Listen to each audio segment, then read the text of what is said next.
You're listening to Sox in the Basement, a production of the Broadcast Basement Limited, where every show is 30 minutes of good and comes from a basement bar on the south side of Chicago.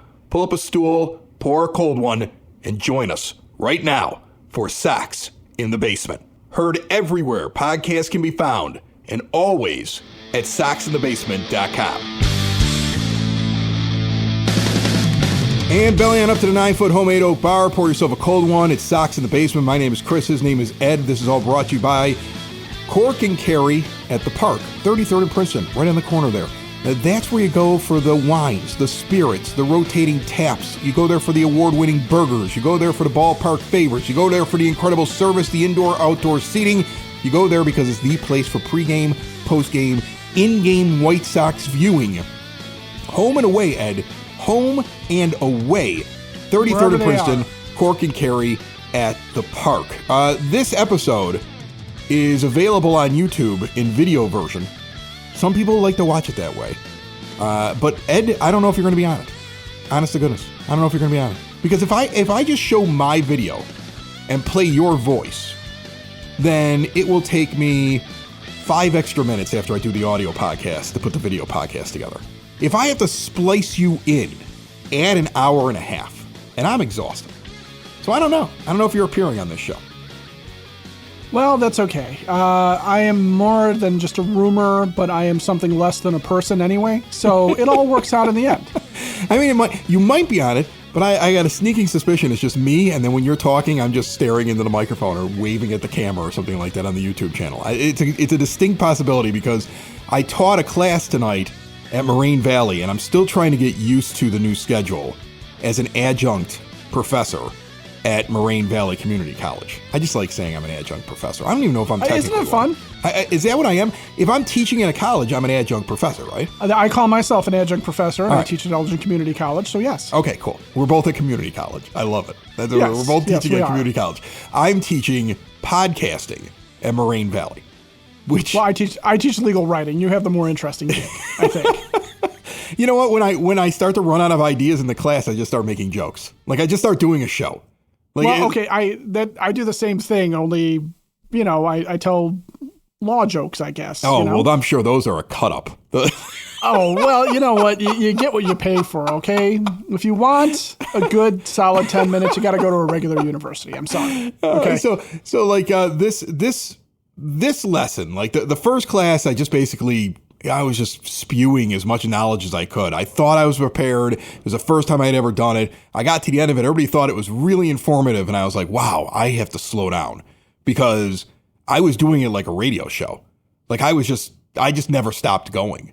And I was worn out by the end of it. So this time around, I paced myself and I wanted to show them examples of being conversational and putting a little bit of your personality in to your podcast. So I was playing stuff from all the different podcasts I do on the network. And let me tell you something. I already hated listening to my own voice when I'm editing. Having to sit there and watch a classroom full of people watch you do a podcast and hoping they laugh at the joke is excruciating. That's got to be awful. That's why if I were ever an actor, and I never will be, but if I were ever an actor, I would never go to any of my premieres. Because I don't want the audience response. I don't want to see it. I don't want to hear it. Here's the thing. Like there was a moment where I said something. I played them one from all the different podcasts. So there's one from Sox in the Basement. And I went back and I played the one where I yelled about the kids not getting let into the ballpark. Right. Okay. Because I was trying to explain, look, you can tell a story, but if you're able to personalize it with like your nephew, like in this case, because my nephew was one of the people that were rejected, it adds something to the story. And I was trying to show them that. And there's a point where I make a comment or a joke that you laugh at, but you're you. You've been laughing at me for 30 years. Like I would have been crushed if I wouldn't have gotten at least the 4 people that laughed in the class. Not everybody did, but there was a group in the back that broke into laughter when I said what I said. I was like, oh, thank goodness. It is so difficult to do this. And so now I'm just going to play other people's podcasts from now on because I don't want to get the reaction off of mine. I have a complex now after being in the class. Like I'm going to have to play other people's podcasts. And you know what the funny thing is I give them things to do. I'm like, go home and tell an embarrassing story and bring it back.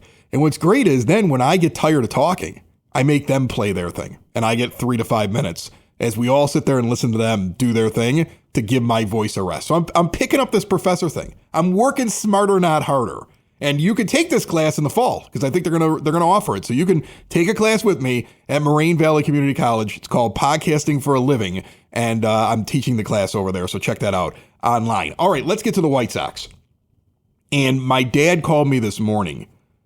First of all, he calls me with the weirdest thing, Ed. He calls me up because I was on antibiotics. I had an upper respiratory thing. He calls me up and he goes, "You were in Germany recently, right?" I'm like, "Yeah, I was in Germany." He goes, "Oh, I was just reading this article. Hepatitis A is running through Germany."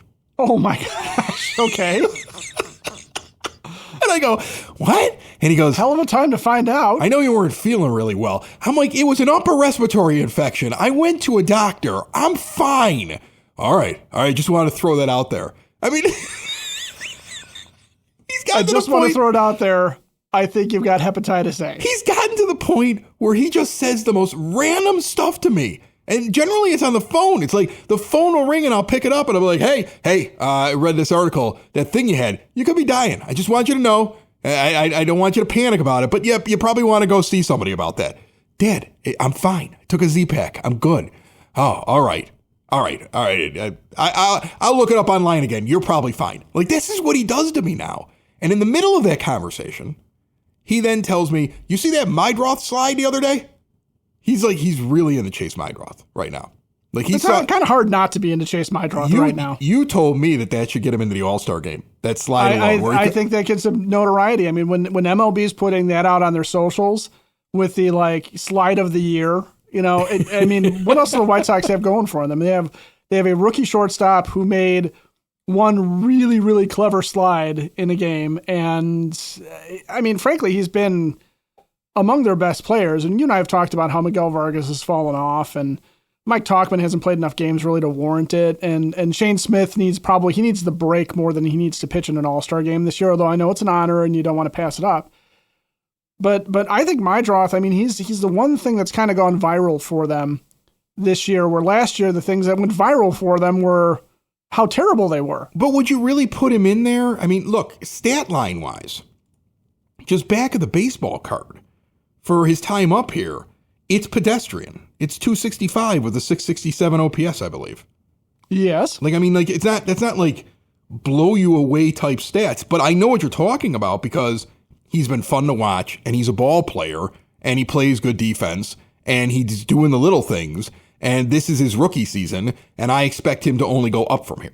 Like, there are guys right now that you're like, oh, thank goodness, he's close to a 700 OPS. I've been waiting for Lenin Sosa to show me something, right? But there's a difference between Sosa and Mydroth. I mean, Sosa somehow looks so bad defensively. Like, there are times where Sosa lets a ball through or something goes off his glove, and you sit there and you think to yourself, I don't know, I think a lot of guys would have made that play. He doesn't get an error for it.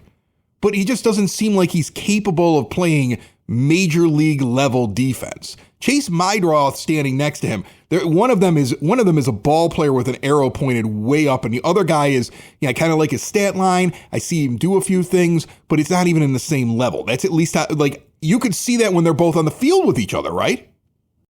Yeah, and that's part of what I'm saying is when you look at the stat lines that are out there. Kyle Teal's stat line is more impressive than Chase Mydroth for sure, but he's played 16 games, and that's probably not enough to warrant an All-Star bid.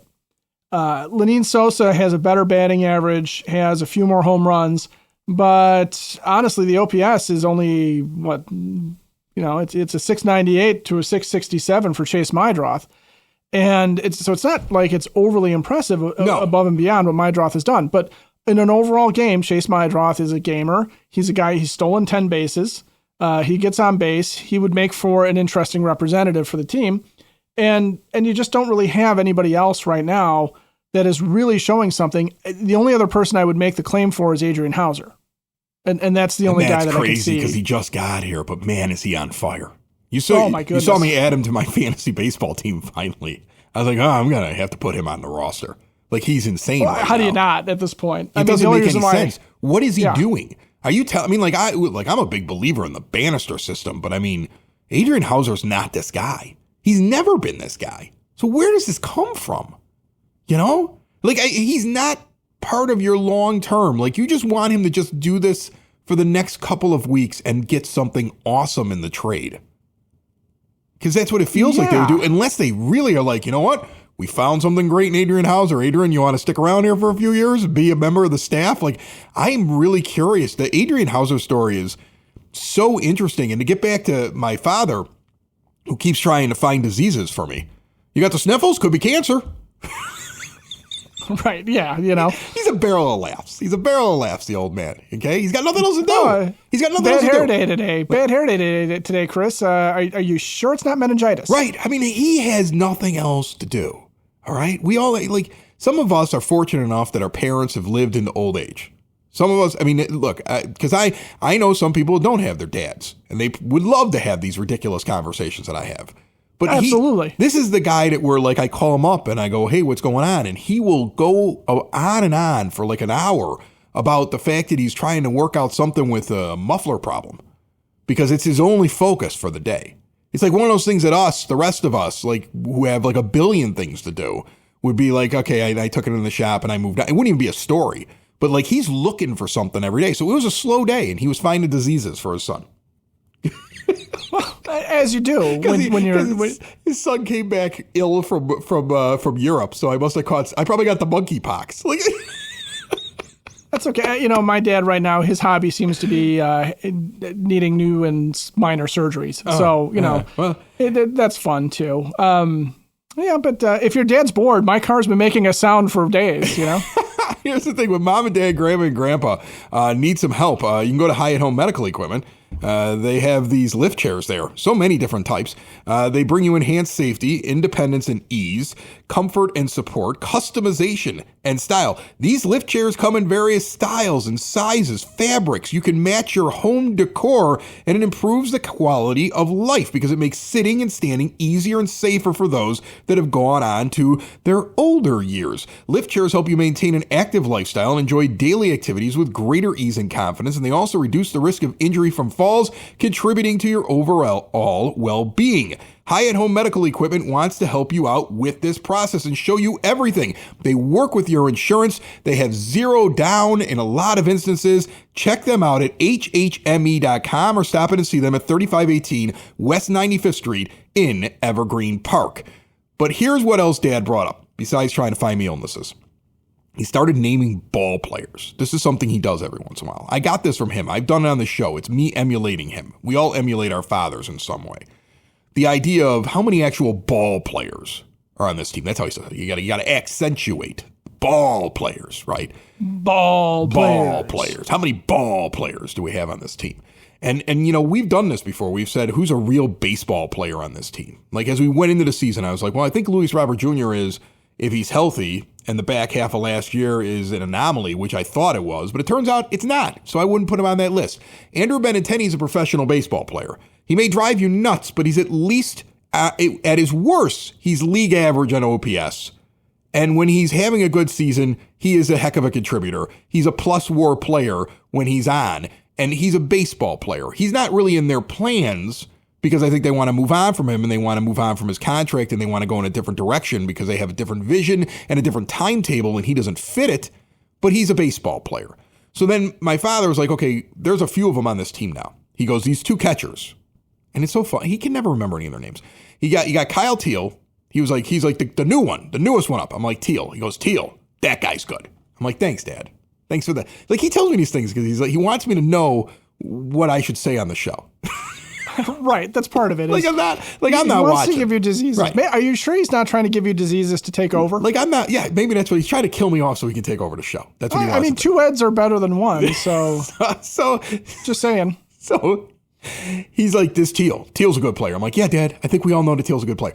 Okay, he's like, and the other guy, he's a ball player too. And I'm like, yeah, Edgar Caro, ball player. I agree with him on both of those. Chase Meidroth, he's like, ball player. After those three names, and knowing what I just said about Benintendi, do you see any more? Now, if you don't, it's okay, Ed, because that's three more than I thought we had at the start of the season. So that's exciting to me, right? And I'm not even talking about pitchers because Davis Martin's a real pitcher, and so is Shane Smith. And Burke is trying really, really hard to get to that level with me. He's not quite there yet. But they have a couple of guys that can pitch, and this kid that they brought up from the minors that is closing games now. Grant Taylor. Yeah, Grant Taylor, man, he can pitch. That's a pitcher, okay? So you got a couple of pitchers. You got a couple of ball players. Is there anybody else you add on to that list? I mean, he's not part of the plans, but I've always thought Mike Tauchman was a ball player. He's a ball player. You're right, he's not part of the plans. He's a ball player. Not part of the plans, but he's a ball player. I think the three guys that could ascend into that but haven't. Okay. Are Miguel Vargas, who I'm still on the fence about a little bit because he has slumped again. Okay, he made the adjustment, but he slumped again. Every time we say that he's not doing well, the amount of comments from people who are like Miguel Vargas like fans, they get really angry. The angriest White Sox fans are the Miguel Vargas explainers. The people that get mad when you point out over the last 30 days is hitting 200. They get really angry when you say that. And it's like, look, I'm not saying that I'm rooting against the guy, but his May looks like the anomaly instead of his April and his June.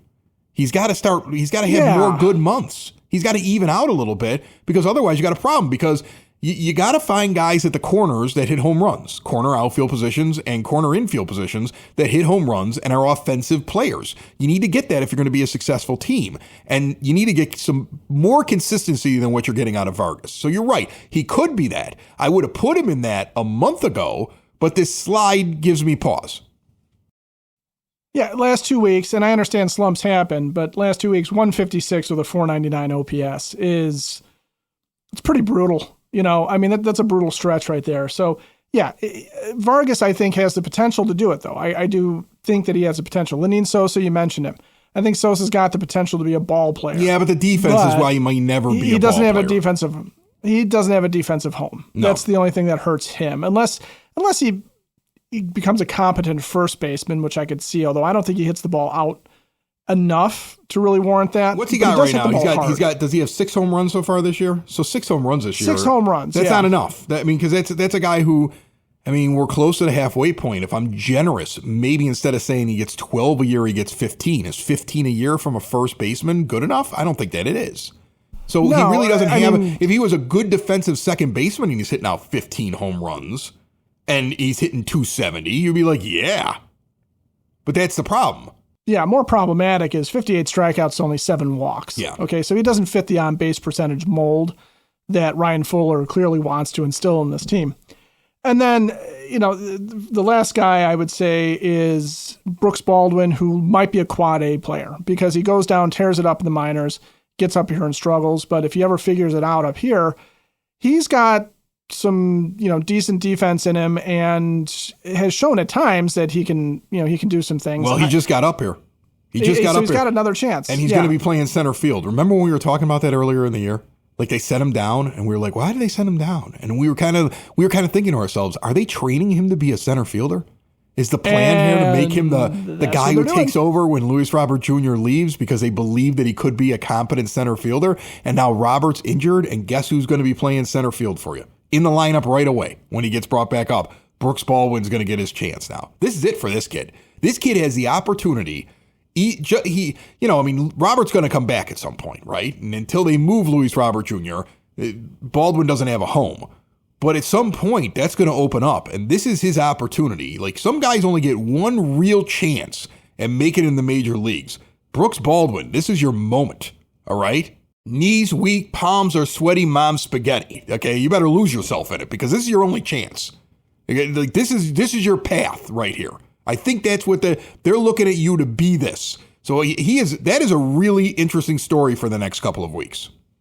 Yeah, absolutely. And if he does it, if he proves that he can go from being a middle infielder, go down for a month and a half, and come back up and play a competent center field, which isn't the easiest part of the outfield to play. I mean, if he can come up and do that competently, and if he is able to contribute at the plate, I'm not saying he's got to put up all-star numbers, but if he's able to put up Benintendi-like numbers, okay, or from a guy who's maybe not going to hit as many home runs, something closer to what Lenyn Sosa has done, maybe with fewer strikeouts and more walks, get that on-base percentage up higher, Brooks Baldwin becomes a guy that you can sit there and go, he might be a ball player. Well, here's the thing with him. He might have something there. Here's the thing that's interesting with him. The surprising power.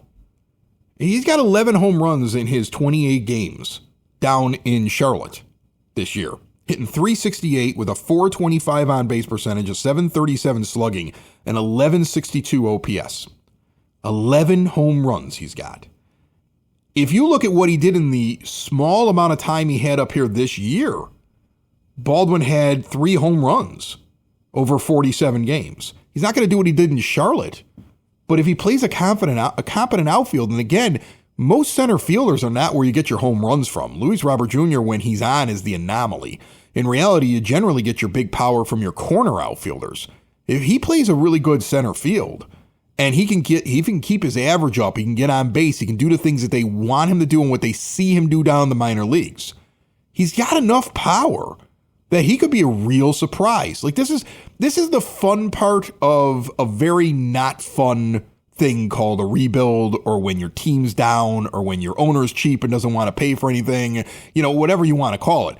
But when you have opportunities for guys like this, and he can change positions, get in there, there's a lot of things that point to he could be something out there. And so like I'm really interested in him. Of the 3 guys you gave that you think could be ball players, I want Vargas to be one. I'm still hopeful. Right. Still hopeful. Yeah. But like, I would put Baldwin in front of Sosa just because of the defense. If he could play a competent outfield, if he's a good outfielder, if he's taking the center field, I think he's got a higher ceiling, or could have a higher ceiling.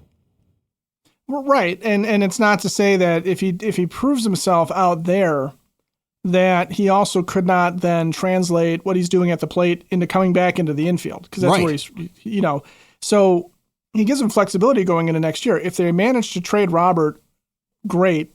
If not, they are still going to have to make a decision about him in the offseason. I think we know what the decision is going to be. You're going to have a center fielder going into next year. If that becomes somebody that you've traded to get, or if that becomes somebody that you go out and spend a little bit of money on somebody who's a center fielder, I don't know who that would be off the top of my skull, and I don't know how much money they would cost, but Baldwin could move back into the infield, and you could have, and I'm assuming Colson Montgomery is not going to make any kind of a move up to the majors this year, but you could have an infield that has Brooks Baldwin and Chase Mydroth up the middle. Otherwise, he becomes a nice contingency plan. Like you said, Robert's going to come back. He may not have that much time on the team if they are able to trade him once he gets off the IL. And I have a feeling they're not going to bring him off the IL until they know the hamstring is good, until he can run the bases again, and he's not going to pull up lame, because the worst thing that could happen to them from the trade market standpoint, besides his terrible stats this year, is if he comes up and is once again made out of spun sugar and is unable to stay on the field, because then nobody's going to have any use for him. If he's healthy, somebody might sit there and say, I'm going to take a shot at this and see what happens.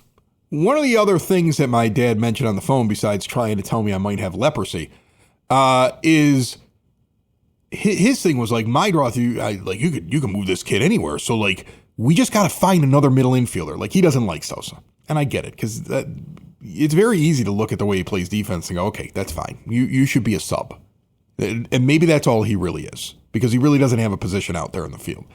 But that might be like if you look at this team through the glasses of, well, what if they actually try to play better next year? What if they add a few pieces? What if now with, new money coming in from a guy who's going to eventually be the owner, or the possibility that you want to improve the team, or there might be another voice in there, or maybe it makes the share price go up, whatever it is.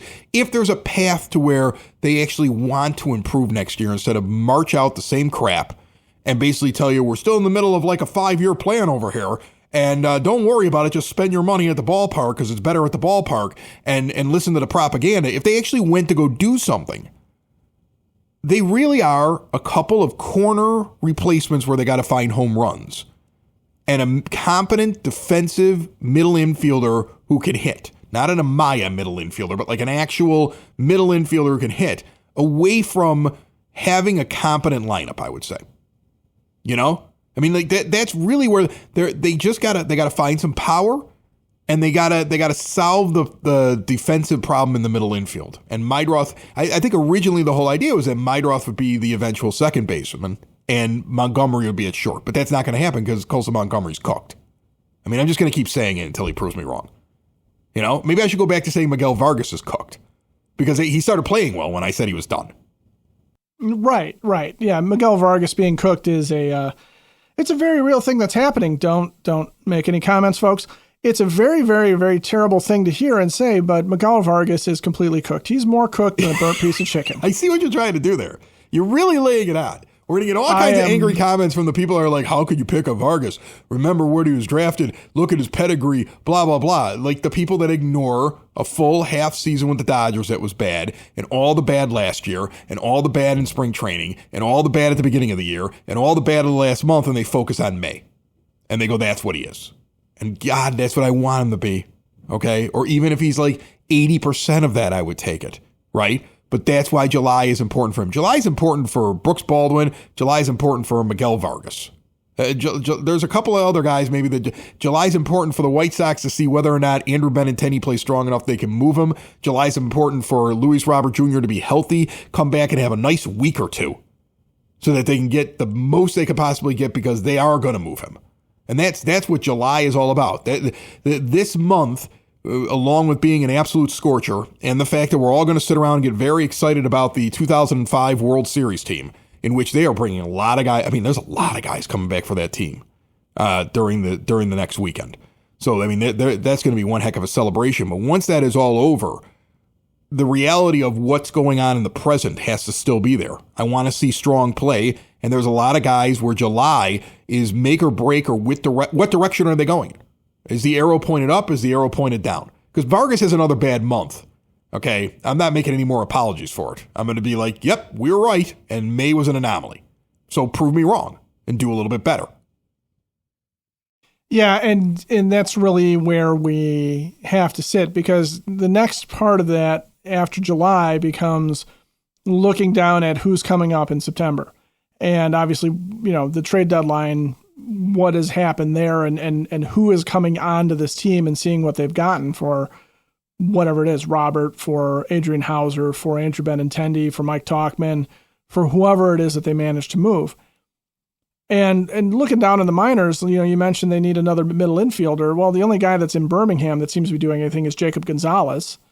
And Colson Montgomery is going to have a make or break July and August down in the minors, because that's what's coming next, right? If Josh Rojas isn't performing and he doesn't get moved at the deadline, there's probably going to be no reason to play him down the stretch. And if Chris Getz has any ideas as to what he wants to do with this team, you're going to start seeing promotions. And that's going to be an interesting part of it too, is to see what ball players, come back up from the minor league system and where they can play. I mean, right now we know in the future we're excited about Braden Montgomery, but he's probably not making a debut this year.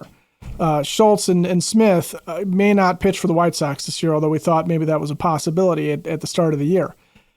So I'm going to be interested in that too. But you're right. July is going to be all about celebrating the fact that it's been 20 years since they won the World Series, which is way better than 88 years, I'll admit it, but 20 years, that went by in a flash. And July is also all about, can they continue the very recent trend of winning series? They've won two out of the last 3 series that they've played. Winning a series, winning 2 out of 3, winning 3 out of 4, winning a series and doing that consistently, doing it more often than not, is really the beginning building block to a winning attitude on a team and showing that they're starting to have even more life. They've won 2 out of their last 3 series. They're going to play in L.A. against the Dodgers. Just win one. Win a game. Win a game. Okay? And then no losing streaks. Right. And then go to Colorado and kick their butts because they're terrible. Yes. And you're better than this. Like, this is where everybody should get fat. All these rookies should get out there in the thin air and hit home runs. Kyle Teel should have his first home run. Right. Dingers for everybody. And then when you get home, you got the Blue Jays. And you just took a series from them. So take it again. And then you get 4 games against Cleveland where the ballpark will be rocking more than it has all year long, or will rock for the remainder of the year. If you can't get up as a young team for the Guardians series with all the pageantry with 05 leading into the All-Star break, and it kicks off with Yacht Rock night, I mean, come on. You can get a captain's hat. Sox in the basement. Sox in the basement. Sox Sox in the basement. Sox in the Basement. Heard everywhere podcasts can be found, and always on soxinthebasement.com.